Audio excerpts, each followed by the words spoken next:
We're 4 weeks in, and this Lions defense is looking pretty darn good.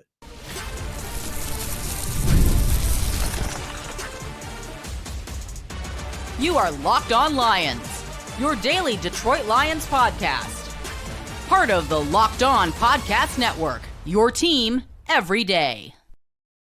All right, what's happening, everybody? Matt Dery with you. It is a Tuesday edition of Locked On Lions right here on the Locked On Podcast Network. Your team every day. Your 3-1 Lions get the Cincinnati Bengals on the road at 425 this coming Sunday. Today is Tuesday, September 30th. And yes, we're into October, Wednesday, October 1st. Thanks for making us your first listen, everybody. Checking us out wherever you get your podcasts. The program today is brought to you by our friends at FanDuel. Right now, new customers can bet just $5. And if your bet wins, you'll get $300 in bonus bets to use across the app. Thanks to our everydayers that are out there that watch the podcast daily or on our YouTube channel or listen daily. Again, wherever you get your podcast, we appreciate you. Please, if you haven't subscribed on YouTube, we got over 16,000 subscribers on YouTube. Check us out there. And of course, on Instagram, TikTok, and everywhere else where a lot of social clips. Our social media team here on Lockdown does such a great job and put stuff out there for you almost daily. All right, coming up on the show today, the defense has stepped up in a big way over the last few weeks. And statistically, I've got a couple of stats that will blow your mind. We got a Alim McNeill update. Dan Campbell was on the radio this morning on 97.1 The Ticket with a good, positive update on Alim McNeill. We told you yesterday they're likely going to start his clock, and he's going to start practicing. There's a chance we could see Alim McNeill sooner rather than later. Anybody watch the Bengals last night? Oh, my God. They're brutal. This game on the schedule looked to be difficult at the start of the year. Now, there's no reason the Lions should not win this game. And we'll do our ESPN power rankings as well, tell you where the Lions sit in the pantheon of NFL teams. All right, I saw two stats yesterday. The first one came from our friend Al Karsten at prideofdetroit.com. The Lions defense now leads the NFL with a 61.3% success rate and a 10.6% sack rate this season. So the Lions have the highest sack rate through 4 games. And again, it's just 1 quarter of the season in the NFL. They also rank 6th in both defensive EPA/snap at 0.06 and in run stuff rate at 26%. Let's take it a step further. Our friends at Pro Football Focus. Top 10 edge rushers in the NFL right now in terms of total grade at Pro Football Focus. Micah Parsons is number 1. He's at a 92.7 grade. Latu from the Colts was their first round pick last year, 92.3. Aiden Hutchinson, 3rd. Actually tied for 2nd with Latu at 92.3, ahead of Myles Garrett, ahead of Jared Verse, ahead of Joey Bosa, ahead of Danielle Hunter, ahead of Brian Burns and Bryce Huff. But at number 10 is Al-Quadin Muhammad. The Lions have 2 of the top 10, 800-777-2907. It's my, God, what was his name on One-on-One Sports? Somebody help me. Plymouth Jim's out there. He remembers it. Did like the overnight show. Lions have 2 of the top 10 edge rushers right now in the NFL. Hutchinson is tied for 2nd. Al-Quadin Muhammad is 10th. These are Pro Football Focus grades. I know it's not everything. I know I can look up win rate, pressures. I'm going with 2 stats here, but here's my point on this whole matter. We spent, Arnie Spanier was his name. It was rattling around in my brain. If you don't know what I'm talking about, there was an old national radio network called One-on-One Sports. I think now it's Sporting News Radio. I don't even know if it exists anymore.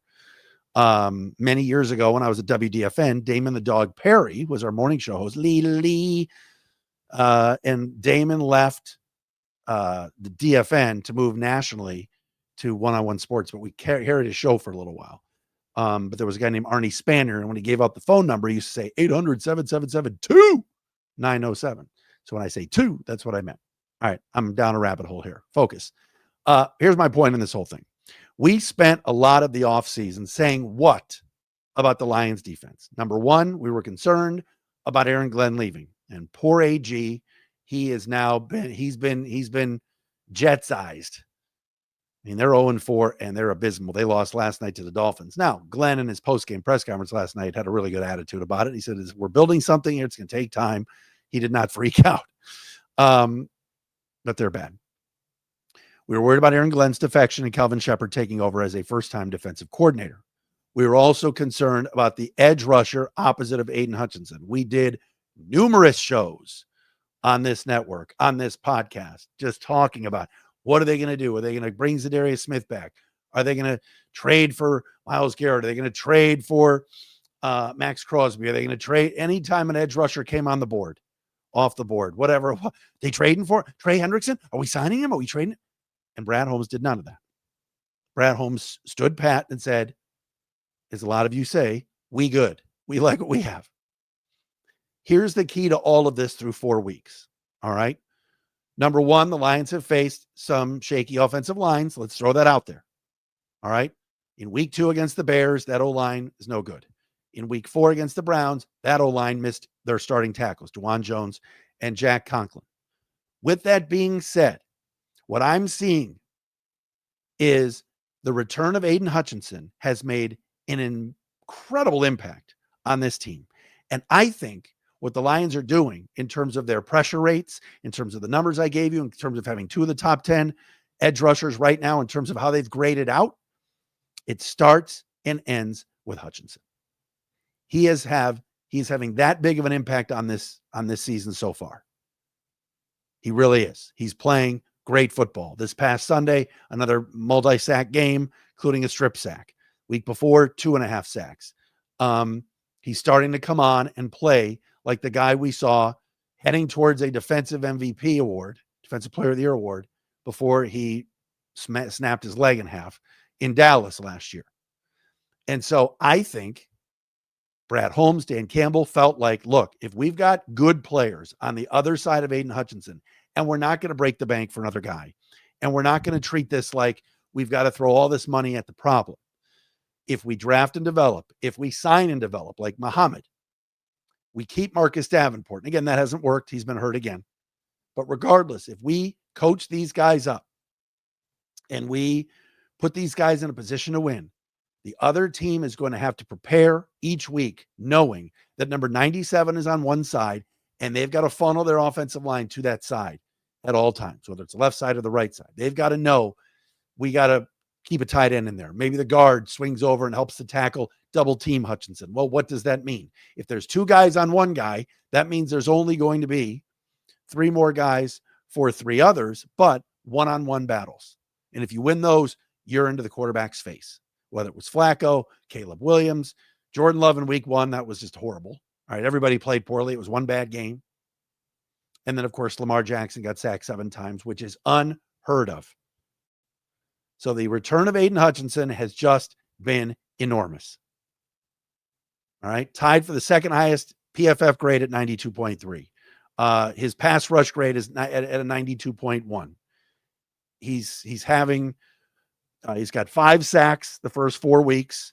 1 against Chicago and 2 each against Baltimore and Cleveland. I thought he had 2.5 in one of those games, but you'll take 5. 14 hurries, 4 quarterback hits, 5 sacks, 23 total pressures. That is a high impact player. And maybe that's all this defense needed was to get him healthy to get going again. And I got news for you. We're going to talk to James Rapine of Locked On Bengals on Thursday for the Thursday crossover. Get ready for this week because the Bengals offensive line is booty. They're horrible. And if you watch the game last night, they can't run the ball. They can't throw the ball, but otherwise their offense is good. No Joe Burrow is major issues, and their O-line's been bad for years. Chase Brown's a good back, but there's no holes there. Jamar Chase, you see the frustration. And look, the Lions are likely going to be without DJ Reed. Well, they're going to be without DJ Reed and Terrion Arnold this week. So T. Higgins and Jamar Chase, I'm sure, are licking their chops a little bit, but if the quarterback doesn't have time to throw and the Lions are pressuring, it doesn't matter. But let's give some love to Aiden Hutchinson and how well he is playing right now. It's been fantastic. All right, got a new sponsor today. We're going to tell you about that coming up next. Another Alim McNeill update too, right here on a Tuesday edition of Locked On Lions.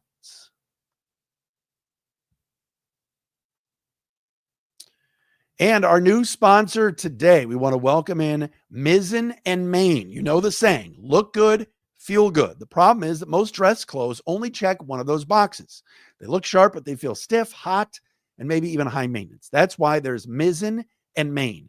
Mizzen and Main makes classic menswear with performance fabrics, so it's effortless to look sharp and feel comfortable. They actually invented the performance fabric dress shirt over 10 years ago, and they've perfected it ever since. All right. Their shirts are stretchy, moisture wicking, wrinkle resistant, and machine washable. You don't have to iron them. You don't even have to dry clean them. They're awesome. I still love that you can go from the office to dinner or even out on the golf course and still feel comfortable all day. Right now, Mizzen and Main is offering our listeners 20% off your first purchase at mizzenandmain.com with promo code LOCKEDONNFL20. That's Mizzen, spelled M-I-Z-Z-E-N, and Main, M-A-I-N. Promo code LOCKEDONNFL20 for 20% off. And if you'd rather shop in person, you can find a Mizzen and Main store in select states. Welcome to Locked On Lions, Mizzen and Main. Oh, but we got to tell you about our friends at FanDuel. NFL season now. We're the quarter mark, and we're excited. And FanDuel has an offer you do not want to miss. Right now, new customers can bet just $5 and get $300 in bonus bets if you win. That's right, $300. Pick a bet. Put down $5. If it hits, you'll unlock $300 in bonus bets to use across the app. All right.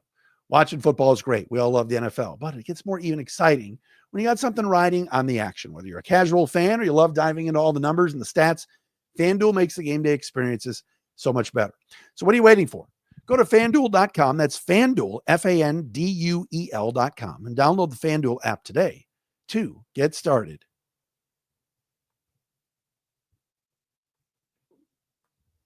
All right, so the big fella, Mac, as Dan Campbell calls him, Alim McNeill, the Lions' best defensive tackle, and a guy, of course, that the team desperately needs to get healthy because, not desperately, but look, you want Alim McNeill alongside DJ Reader. And DJ Reader, by the way, going back to Cincinnati this weekend, that will be another interesting story. But Alim McNeill tore his ACL last year in December, and the thought process was, that he probably was going to miss at least the first 2 months of the season and maybe come back after the bye week, November 2nd, against the Minnesota Vikings. Well, yesterday at his press conference, Lions head coach Dan Campbell. Dan, great job, Dan. I miss Lomas. We got to get Lomas on.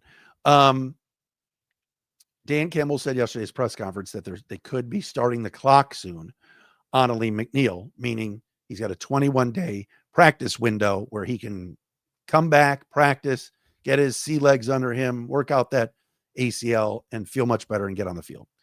Today on the Costa and Jansen show on 97.1 The Ticket, where Dan Campbell does a weekly radio hit, they asked him if they plan on getting McNeill ready before the bye week, which of course is what, October 29th, 23rd, whatever it is. It's a week before November 2nd. And here's what Campbell said today about Alim McNeill on the radio show. Quote, yeah, I think we're going to see if we can do that and how comfortable he is. Really, so much of it is about what does he look like? How does he feel? I think it would be nice to try to do that if we could.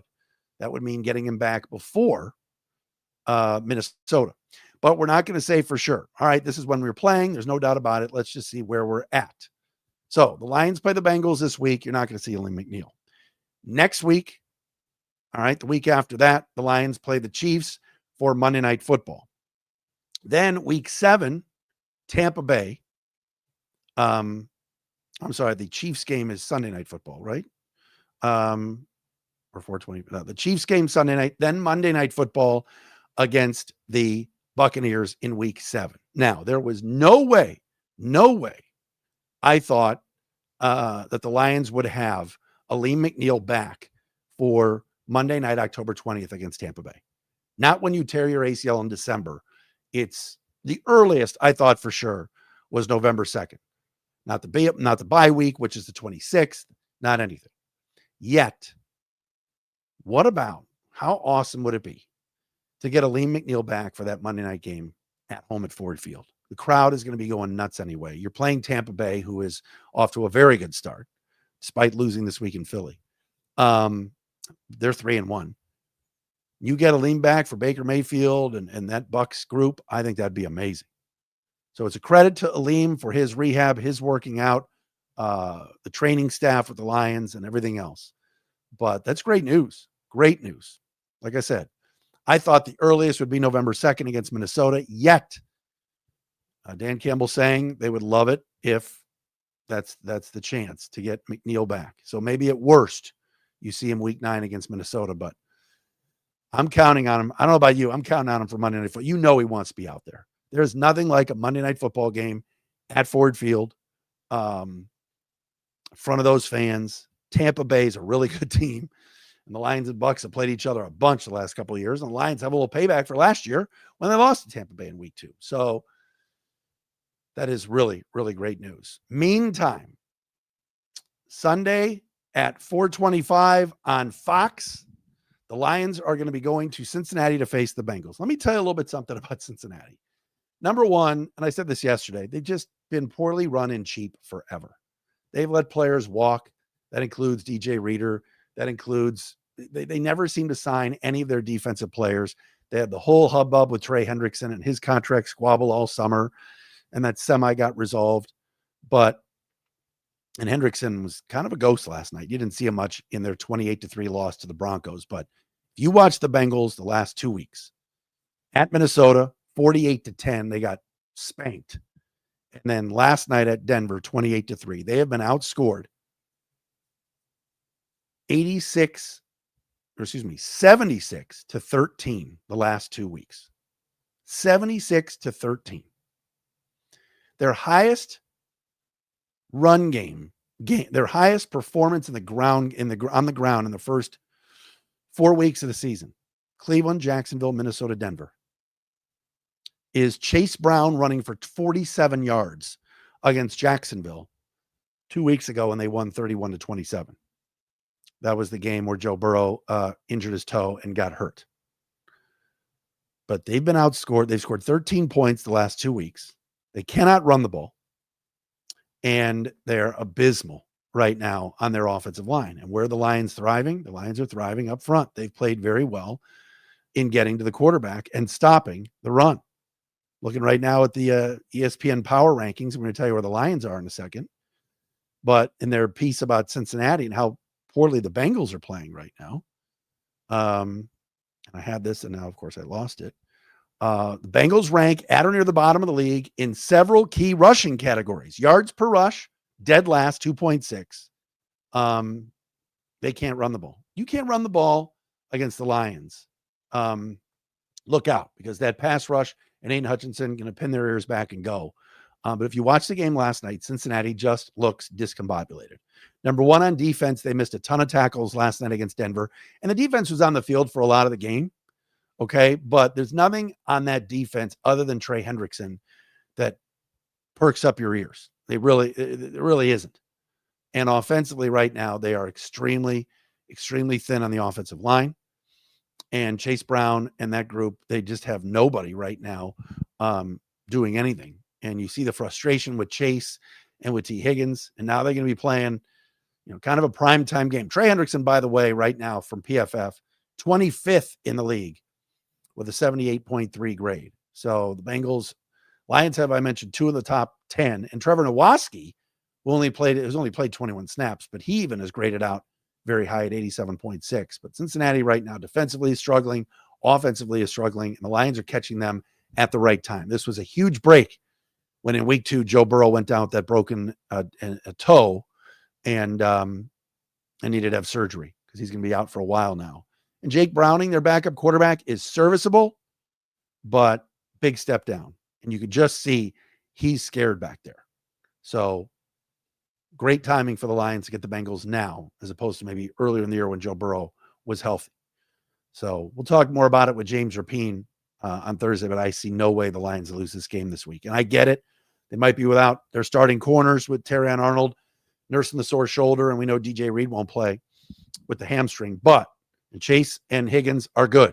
Don't get me wrong. Bengals pass game, if Browning has time, look, for any quarterback, is solid, but they have not gotten anything going to the tune of one touchdown in the last 2 weeks. And for all of you Jamar Chase fantasy owners that took him number 1 overall, look at the numbers. They are way down. All right, I mentioned those power rankings before. Where does ESPN have the Lions in the power rankings? We will tell you coming up next right here on a Tuesday edition of Locked On Lions.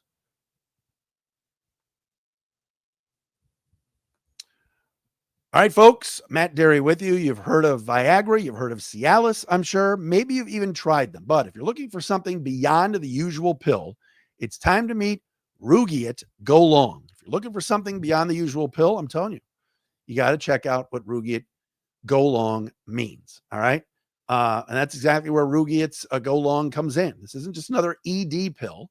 It's a total game changer for confidence. Go Long combines 2 doctor-trusted medications in one dual-action formula, so you can get ready and go the distance. The effects can last up to 36 hours. That's confidence all day, all night, and even into the next day. The process is simple. Connect with a board-certified doctor 100% online, and if you are prescribed, your treatment ships discreetly right to your door. If prescribed, your treatment is there right at your door. Ready to level up your confidence in the bedroom? Head to Rugiet.com, Rugiet.com, and use the promo code LOCKEDONNFL for 15% off your first order. That's Rugiet.com, promo code LOCKEDONNFL. Make sure to use our code so they know Locked On Lions and the Locked On Podcast Network sent you. All right, we love doing this on Tuesday, and I got to bring back maybe Stud or Stiff tomorrow. We haven't done Stud or Stiff in a couple of weeks. I'll name a player, and I'll tell you if I think so far through 4 games, has he been a stud or has he been a stiff? And there's nothing in between. Nothing in between. You can't say, well, he's had some good games, or he's not a stud, but he's not a stiff either. Nope. I have to say either stud or stiff. Don't forget, you can be our call of the day as well. Let's do one tomorrow. Somebody call in, leave a good voicemail today at speakpipe.com/Dery podcast page. That's speakpipe.com/Dery, DERY podcast page. Let's leave us a voicemail, and we'll play one tomorrow for our call of the day. All right, the Cincinnati Bengals are the Lions' next opponent. And in the ESPN power rankings that came out this morning, despite being just 2-2, which isn't horrible, they are 24th in the league, dropping 2 spots. Talked about it before. Their run game has been bad with Chase Brown, and the offensive line has been bad. And without Joe Burrow, it's a lost cause right now in Cincinnati. And their defense didn't help the cause either last night, as Denver was doing whatever they wanted to that Bengals defense. As far as the power rankings right now, the defending champion Philadelphia Eagles sit atop the power rankings at ESPN at 4-0. No dispute there. Good win over the Bucs this week. 31-25 to get to 4-0. They just continue to win. They know how to win. Buffalo Bills took out the Saints last Sunday. They stay at number 2 at 4-0 as well. At number 3, staying at number 3, your Detroit Lions, who sit at 3-1. Now, Eric Woodyard from ESPN in a column today talked about the biggest issue on offense, and that is getting Jameson Williams more involved. Williams was targeted by Goff 8 times this week and caught just 2 passes. And last week, just 3 targets and 2 catches. Goff said after the game on Sunday about J-Mo, I've got no reservations with him at all. He's as good as they get in our league. He can score from anywhere. I'm going to keep believing in him no matter what, end quote. So yes, biggest issue on offense, I guess, right now is certainly getting J-Mo going. And it was a sloppy game for J-Mo with drop passes and just not on the same page with Jared Goff. But I have a feeling this week he gets right for sure. So Lions are at 3. No debate there. I'm not going to argue it. They should be behind Buffalo, who's undefeated, and they should be behind Philadelphia. Rams coming at 4. Chargers coming at 5, both 3-1. Despite LA losing to Jackson Dart and the Giants this week. Tampa 6, Kansas City 7, Green Bay dropping to 8 from 5 to 8 with their tie to the Cowboys. Seattle 9 and Indianapolis at 10. Colts should have tied that game the other day against the Rams, but A.D. Mitchell started celebrating at the 1-yard line, dropped the ball. Oh my gosh. These guys, the Colts have done that twice in 2 years. Jonathan Taylor last year, A.D. Mitchell this year. Like when you are running into the end zone and you see these highlights of these guys doing this, you should know I've got to make sure I am in the paint. I am in the end zone before I drop the ball and do anything. But the Lions ranked number 3 in the NFL right now is not a surprise to me. And that's exactly where they should be. Absolutely. They're better than Tampa Bay. Absolutely. They're better than the Chargers. I'd put them ahead of the Rams for sure. And the Rams got a good win this week against the Colts, but Detroit's starting to come on. The Lions are playing well. And they didn't even play their best game this Sunday. They played a bad team in the Browns. There was some sloppiness. They did need a punt return for a touchdown and everything else to win. And they needed 3 turnovers and Joe Flacco to be horrible. But no, I like where Detroit sits right now at 3. Also in the division, I mentioned before, Green Bay, Minnesota is at 17 at 2-2. And again, that's a quarterback issue. And the Bears are 2-2 as well. I'm going to touch on Ben Johnson tomorrow. Some of you might have seen his halftime interview with Aditi Kinkhabwala, Aditi Kinkhabwala from CBS. She's a very good sideline reporter. She was doing the Bears Raider game the other day. And Aditi asked Ben Johnson a question, and Ben was snarky as hell with her. And then he was asked about it at his Monday press conference yesterday. I don't want to ruin the bit. I want to do that tomorrow. I will bring it up. But the heel turn that Ben Johnson has done, this is like when Hulk Hogan went to the WCW and became Hollywood Hogan.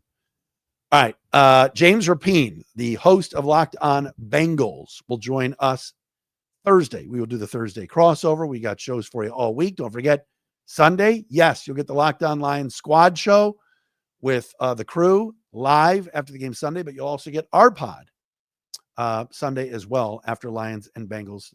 I know your inbox gets flooded sometimes. If you subscribe, you'll see 2 shows. Don't be. Jake Riepma and the folks on Locked On Squad do great. He, Natalie, and Brad, and then our show too. So you're getting 2 shows on Sundays, and then the squad show does some extra shows during the week as well. Thanks for making us your first listen, everybody, and checking us out wherever you get your podcasts.